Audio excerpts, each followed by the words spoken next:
I chose the Constitution, and within that, chose to specially give attention because I was intrigued by the 13th, 14th, and 15th Amendments. And I'm still working on the 14th Amendment. But that gave me a kind of introduction that I think helped to chart for me a sense of really wanting to more about what was justice and what is equal justice under law and how does a democracy preserve it. And to do that with the feeling that I could make a difference. And that carried forward, I think, so that when I went to New York and went to school and the rest, I became very active in the youth movements. My mother used to say to me, Dorothy, if you belong to anything else, I'll take you out of everything. But because I was a great joiner. But that carried over because I joined with groups who were working against lynching, against the poll tax, against the chain gang, and we worked and we organized. Dr. Daly, Dr. Haight's theme of social justice must certainly resonate with you. You know, it's very interesting because she started for social justice even as a little girl, and she carried that all the way through her life.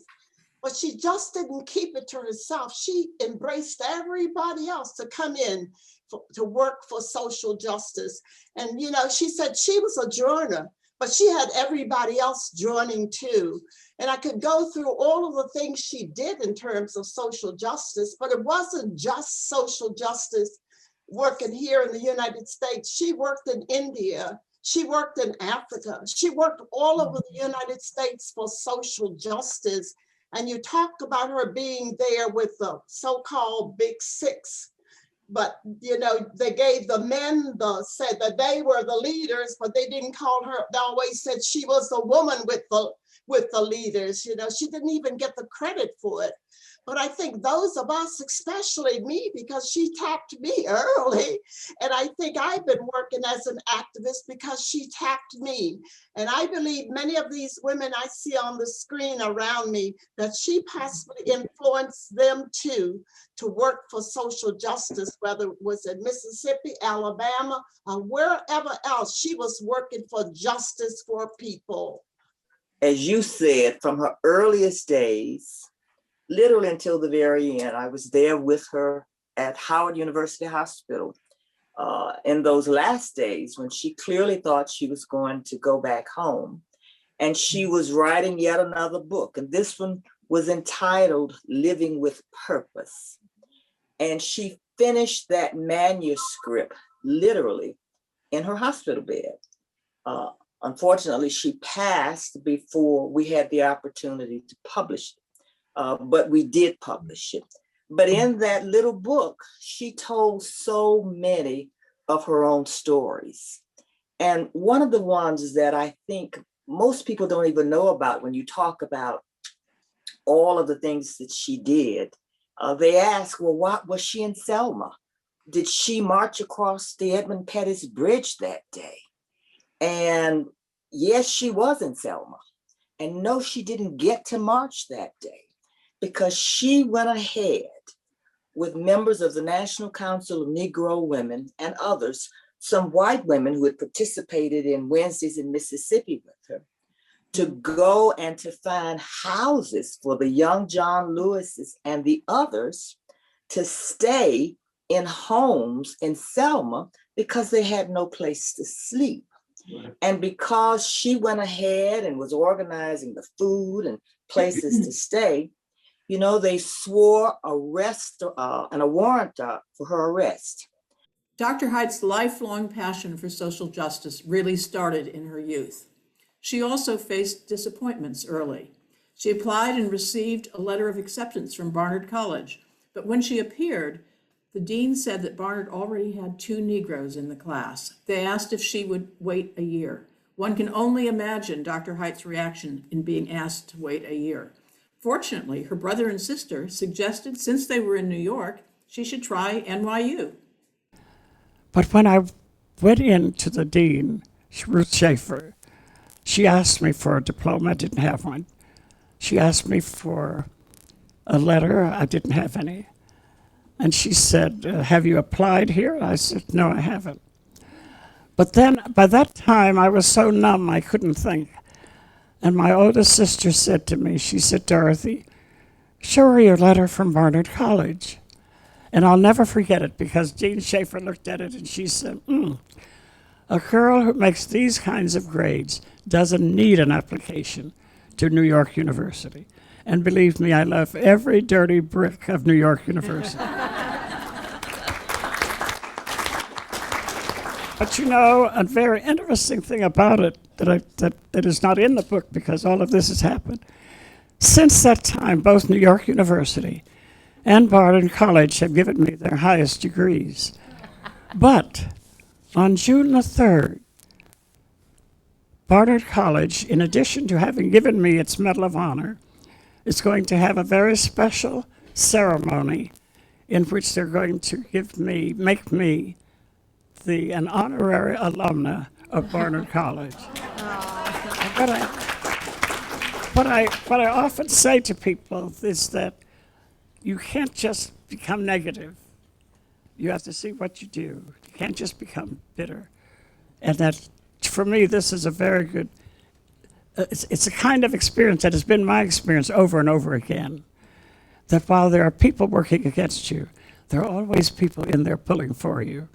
After graduating from New York University and earning a master's degree, she began her career working as a caseworker with the New York City Welfare Department. In 1937, she had a very interesting experience. And in the end, I ended up accepting a job to work at the Harlem branch of the YWCA. And on November the 7th, 1937, I had an assignment to escort Eleanor Roosevelt into a meeting that Mary McLeod Bethune, who had founded the National Council of Negro Women, was holding. It turned out to be a meeting of the National Council of Negro Women. Now, that's at a time when the wife of the President of the United States could drive her own Thunderbird from Washington, park it for 2 hours in a Harlem street, come into a meeting, get back in, and her only escort and special attention was given to her by Dorothy Height, who had no credentials. And when Mrs. Roosevelt was leaving the meeting, Mrs. Bethune had held, Mrs. Bethune asked me my name. She said, "Come back, we need you." And before I could get back, Mrs. Bethune had placed me on the resolutions committee. And I wrote the first resolutions in my life on child labor and minimum wage, and I'm still working on minimum wage. Mrs. Roosevelt was at that meeting at the invitation of Mary McLeod Bethune. They had met at a dinner party a decade earlier in 1927. And what a fortuitous event that was, the meeting of these three women. I know you'd all like to comment on it. Mrs. Fierce, can you talk about it from the perspective of your great-grandmother? You know, I hadn't realized that she had known Mrs. Bethune for so many years before 1935, but actually she knew, she was brought in when the National Youth Administration was started in 1935. And they, at some point within that year, formed up what they call a Division of Negro Affairs. And Mrs. Bethune was appointed head of that division. And actually worked quite a bit with both Eleanor and FDR in terms of, you know, just figuring out what to do and how to proceed on, especially on civil rights issues, but also the more important area of integrating, literally and figuratively, bringing in African Americans into the National Youth Administration, which was actually provided a lot of vocational training, and as well as the CCC, the Civilian Conservation Corps. So, but they, according to what I've read, they just became almost instant friends in 1927. They just saw in each other so many parallels in terms of their outlook on life and all the things that Dr. Daly's been saying, the secretary has been talking about her Mrs. Height's personality and her wanting to reach out. And especially in this instance where you're talking about Mrs. Bethune reaching back down the ladder, which, you know, I think our President Obama used to talk about that, and bringing people up. And this was, as I was saying to somebody earlier, this is kind of the old girls network. in working with Mrs. Bethune, and they were roughly the same age. And I've heard that she regarded her as her closest friend, because Mrs. Roosevelt did, because most of her friends were younger and they didn't understand, they just didn't have the same outlook on life. And they had very similar, well, Dorothy Height and Mrs. R did similar epiphanies as young women. And I just thought that whole meeting in 1937 for Dorothy Height and meeting these two women, it just must have been such a catalyst for her. And I find it fascinating that, and a wonderful thing that happened to Dorothy Height at that point in her life, to be taken under the wing of these two women. It must have been really felt very empowering. For all of us who are in National Council of Negro Women, Dr. Height, no matter what meeting, Dr. Height talked about Mrs. Roosevelt. And I think every day in every month, at every meeting or whatever, she talked about Mrs. Bethune. And for some reason, it was almost like she was Mrs. Bethune. Right. And I think if I could hear her today, she would be saying, well, Dr. Bethune this and Dr. Bethune that, and we're going to carry out the ideas of Dr. Bethune. And I'm sure Secretary Herman has heard the same thing. Have you not, Secretary?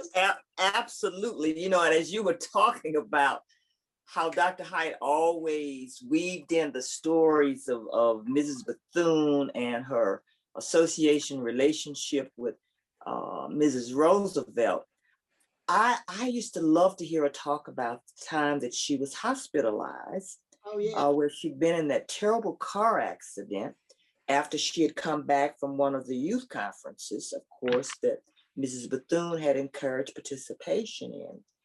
And here, Eleanor Roosevelt, the First Lady of the United States, you talk about driving into Harlem, paid her that visit in the hospital, right? And it was unheard of. I mean, the First Lady coming to see her. But in the National Council of Negro Women, Dr. Height always addressed everyone by their last name. And as much as I want to say Anna, I'm trained now to call you, because we're in public, by your last name. I'm trained now to say Dr. Daly. I want to say Pam, but I won't. And she goes back to that story that day when Dr. Height came to her room and addressed her as, Miss Height this and Miss Height that, and how are you feeling? And then, Mrs. Roosevelt leaves, and the nurse who was attending her, a white nurse, said, well, Dorothy, that's really something. Dorothy, what do you think of that? The First Lady's coming to see you. And she kept calling her Dorothy. And Dr. Height said she had to point out to her, it was a sign of respect that not only did Mrs. Roosevelt come and see her, but she addressed her by Miss Height. She said, I don't know why they make so much fuss over her. She said, she's just a woman like I am. And why would we have to do all of this? Well, my nurse, who was, because I had to have full-time nursing, who was there, she was from Cambridge, Maryland. And she said to me, isn't that a shame that you would say that? And I said, yes. I said, but I do not know of another country in the world where an orderly in a hospital would stand, as she did, and say, the wife of the head of this nation is just another woman. And she said, you're right. And then I said, but also, it's very strange to be in a country where the wife of the President of the United States comes in, and she knew me as a teenager, and she calls me Miss Height. And you are my nurse, and I pay you, and you call me Dorothy. And she said, but that's the policy in this hospital. We were told to call the colored women by their first names. And I said to her, I cannot tell you how it hurts me when I hear you call women who are my elders, Elsie and Mary, And I said, it makes me so sick to just hear that. And I think it was a kind of experience that I don't think many people realize happens so often, when you're made to feel that you're the one that's wrong. But I was interested how this young nurse finally said to me, she said, well, I have never thought of it like that.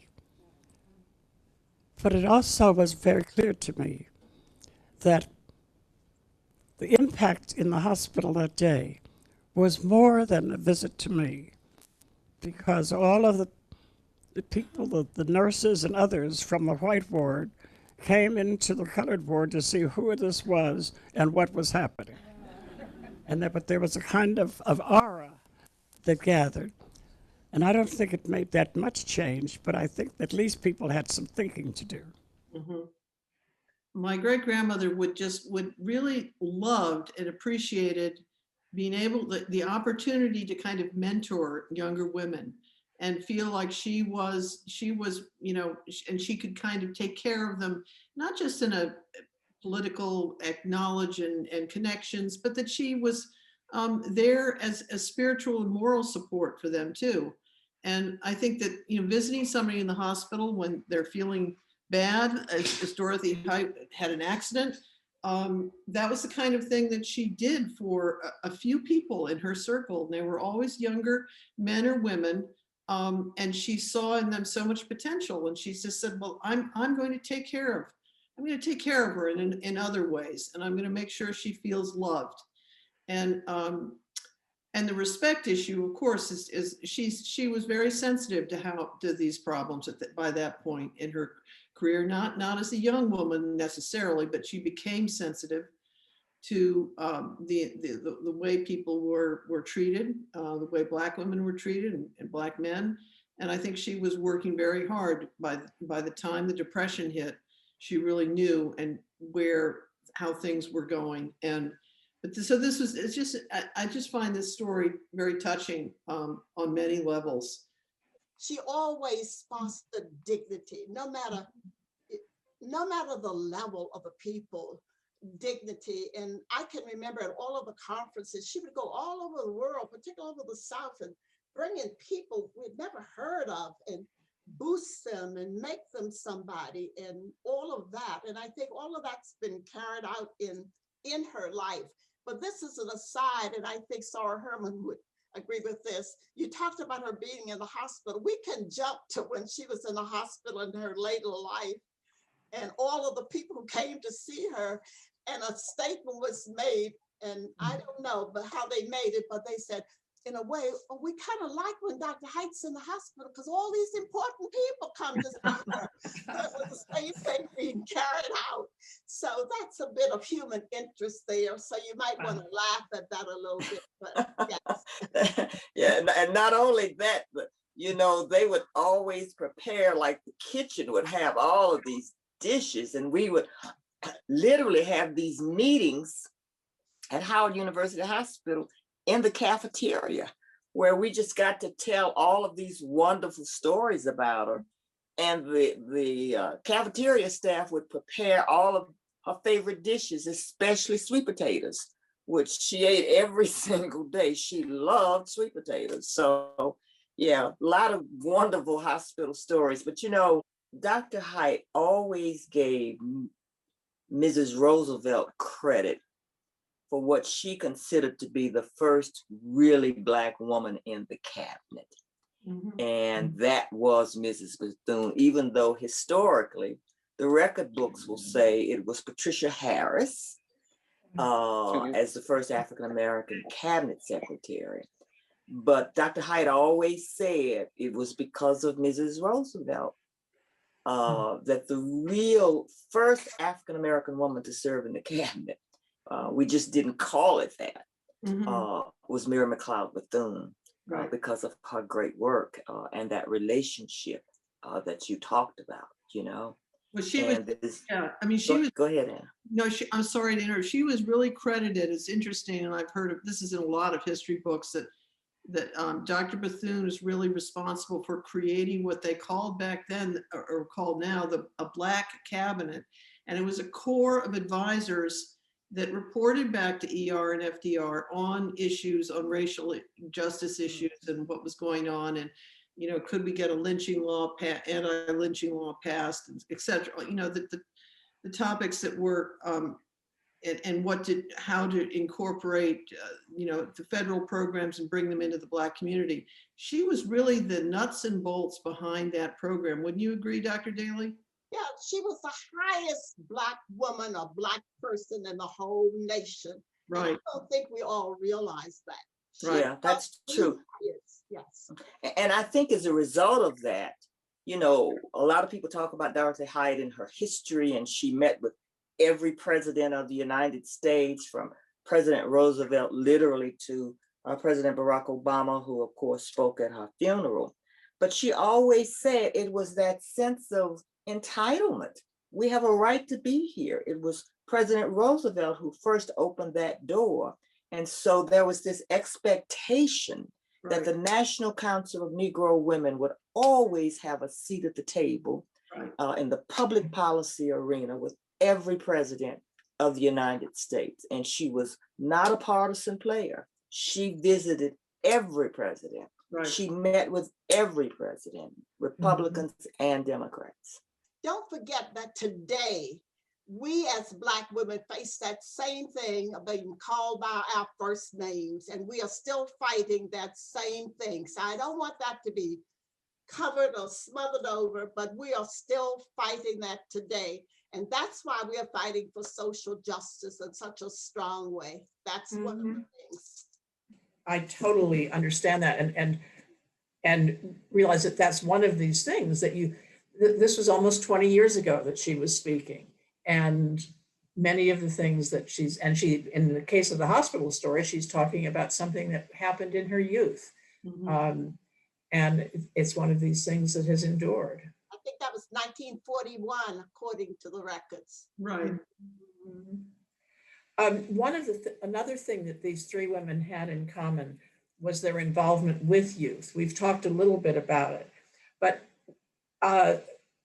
Eleanor Roosevelt, actually, if we can show the next clip, invited Dr. Height up to Valkill and to prepare for a youth conference. And she had a number of young people come up and visit her, including Dr. Height. That the next year, Eleanor Roosevelt invited me with Molly Lard and Bill Hinckley, and many of you would know, to be one of 10 young people that she brought together to Hyde Park at her Valkill cottage to spend a weekend to make the plans for the World Conference of Youth.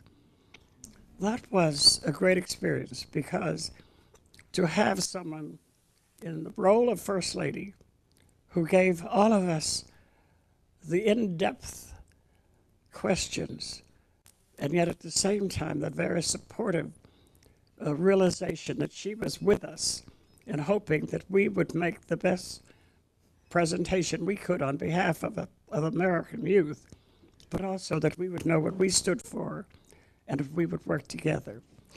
And so from that date in November 1937, Eleanor Roosevelt and Mary McLeod Bethune were for the rest of their lives, were influences in my life. I know that Dr. Height was always interested in youth, and that's what she tried to really weave all the way through the National Council of Negro Women, always have youth involved and always make it intergenerational. And that's possibly because she was so involved as a youth, and she went all around the world with youth conferences, all around the world with youth conferences. Right. She was always saying, never leave out the youth, never leave out the youth. That's very true. And I have the unique honor, really, of being able to say she elevated to the status of vice president. You remember, Dr. Daly, the first youth adult vice president for the National Council of Negro Women, and that was me. And I was in my 20s then, and I knew nothing about really organizations. I remember Bob Rustin, who was the person who really introduced me to Dr. Height in my early 20s, along with A. Randolph, told me in the work that I was involved in at the time. He said, "You need an advisory board. I'm going to introduce you to Dr. Dorothy Height." Well, I had no idea what an advisory board was, let alone that I needed one. But more importantly, it was really in that capacity that I first really learned about organizations and structure and, offices and bylaws and constitutions.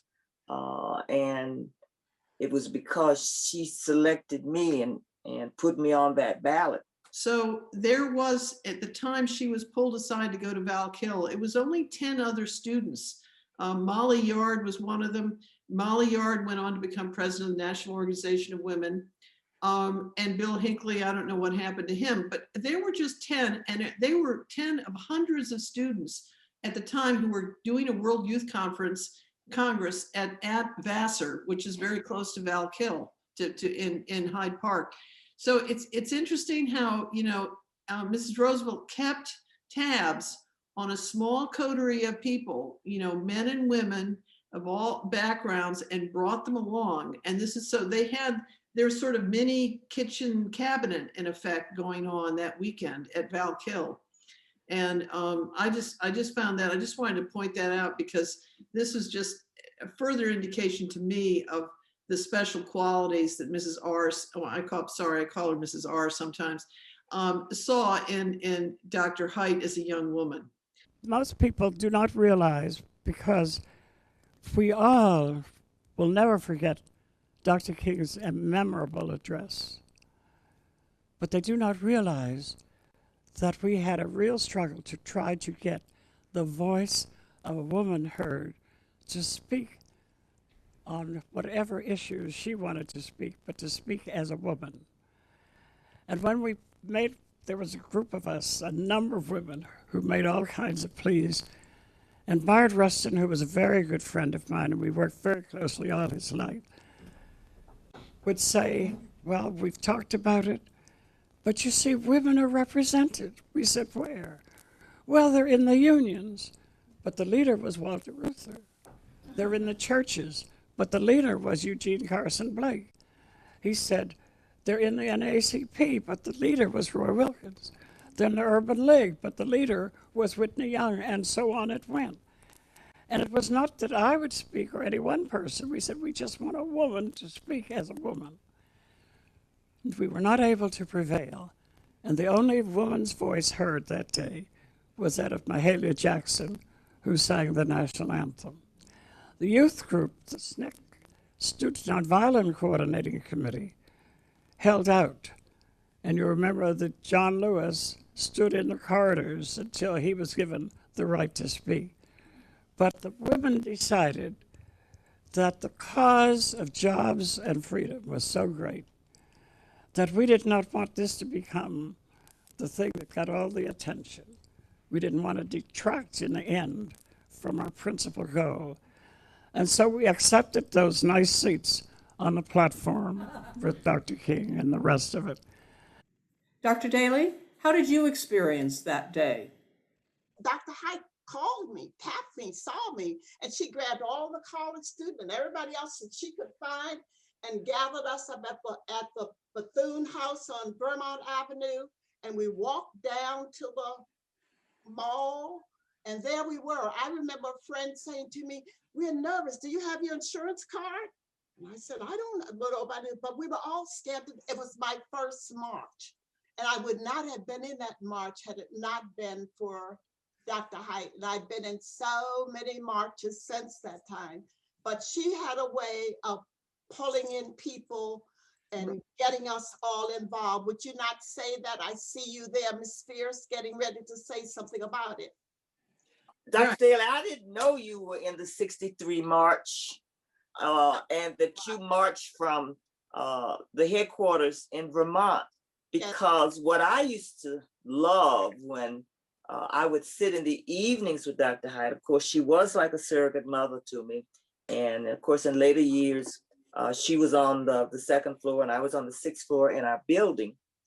And I would go down just to sit at her feet to hear so many of the stories. And she loved talking about the March on Washington.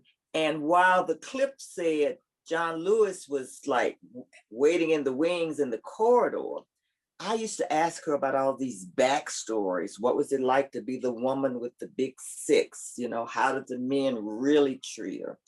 And what was the real story behind the speakers and the lineup that day that we don't know about from the history books? And she was the one who really fought to get John Lewis on the program. So yes, he was waiting in the wings, but it was Dorothy Height who was battling with Byatt and all of her good friends to say we have to have the voices of young people represented. This is unacceptable. But she was obviously Dorothy Height, Dr. Height must have taken her under her wing also. I don't know. Does anyone know about that? Because Polly Murray was a pretty amazing person in her own right. She was a Baltimorean, and you know, she became an Episcopal priest, Right. a lawyer, a great person, an author, and I have the experience of meeting her, even going to her house. But I think Dr. Height joined hands with her and the power of them together, because both of them were very, very powerful. Yeah. And of course, it was Polly Murray that she turned to capture the history that next day of that great meeting at the Shoreham Hotel, where the voices of women who were at the march really got incorporated. And that's really the volume that we all turn to now. Right. Whenever we ask, where were the women that day? Right. You know? Women were also, they were there at the march, but they were also doing a lot of other things in the civil rights movement.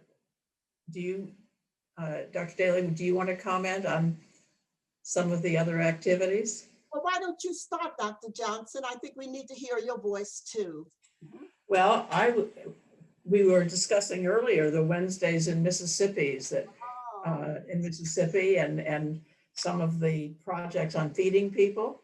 Yes. Well, actually, Anna and I yesterday were getting food for our Food for DC Kids project. And we were actually said, as we loaded Anna's car, we said, well, we're doing something that we think Dr. Height and Mrs. Roosevelt would approve of right now. Right.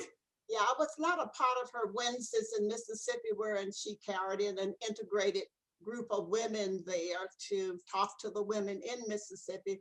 And I think Sarah Herman will know Polly Cowan was one of those major persons always with us. But Are we losing you?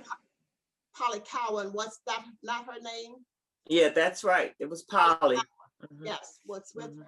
But I did go with her on 2 or 3 other occasions to Mississippi, to Sunflower County, to Ruleville, where Fannie Lou Hamer lived. And I went with her on one of the trips, and we were kind of doing an assessment. And some of the people called it a poverty tour, because we were looking to see what the people needed. And they really needed food, because Mrs. Hamer said, if you have food, then you can fight. You can fight for social justice. And so that's when Dr. Height organized the pig bank to go into Mississippi. And that was to take in shoats, little pigs. And I know how excited all of the people were when we were there with the extension agent, with all of the pigs that had come in, and each family got 2 pigs. 2 people that I have not mentioned today, Sandy Bierry and Ellie Newman. They hosted and moderated the 2004 conversation with Dr. Height. Thank you for creating that wonderful program. Ms. Newman's last question that evening in 2004 was, Dr. Height, have we made progress? Oh, there's no way that we cannot say that we have progress. You know, I think that we would have to say we've made tremendous progress. The trouble is, and you know, I was reading the other day about it in the Brown versus the Board of Education. Remember, in the Brown decision, the court had a 9-0 decision, but it did put in a little clause that said, we will do this with all deliberate speed. And that all deliberate speed, I think, has slowed us down. We need to get that all deliberate speed up. But that actually we have made tremendous progress. But it's the progress that has laid bare how far we still have to go, Right. both in terms of race and creed, sex, all of these items related to the progress that we have to make. And I think this is why it's very important for us to keep our eyes on the ball and to know that this 50th anniversary since Board of Brown versus Board of Education ought to give us a new impetus to redouble efforts. And I know you want to go on, but I would just say, yes, she's so right. We have so much to do. We've made progress. Right. I look at all the bills in Congress right now that we have to pass. I look at the attitudes in Congress and all of that. But I agree with her. We've come a long way, but we still have a long way to go. So that's all the comment, because I know there's some other places you want to get on here before 7 o'clock. Well, let me just ask Dr. Herman if you would like to comment on this question. Well, I agree with Dr. Daly. Of course, we have made progress, but I'm sitting here remembering the words of Frederick Douglass as well, where he said, freedom is a constant struggle. And I think if Dr. Height were here today, she would just remind us of those words, that our work is never really finished. And when you look at all of the issues and the struggles that we are still engaged in, we have much to celebrate, but my goodness, there's so much pain right now as we look at what's happening with the issues of police brutality in our community and what happened in the wake of George Floyd.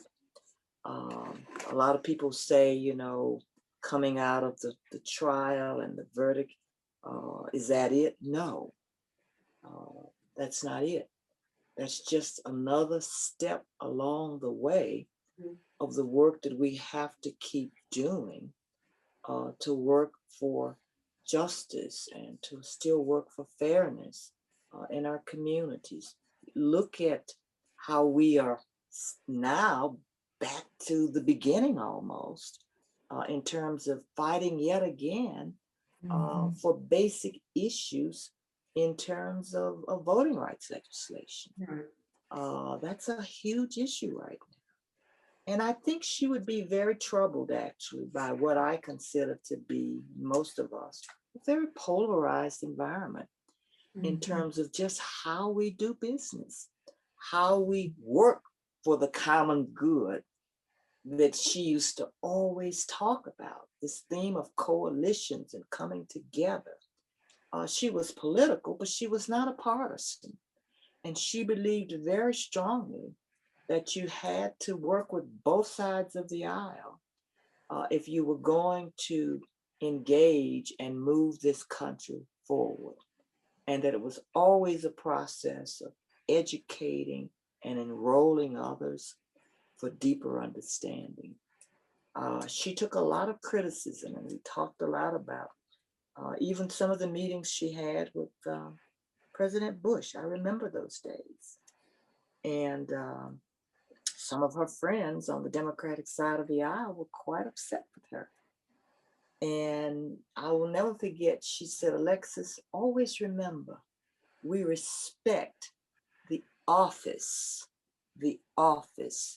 of the President of the United States in this country. And I meet, and I will always meet with every president, because it is about the respect for that office and what we always have to do to continue to educate and to enroll. And of course, everyone is not always going to agree with our point of view, but that's what it's all about.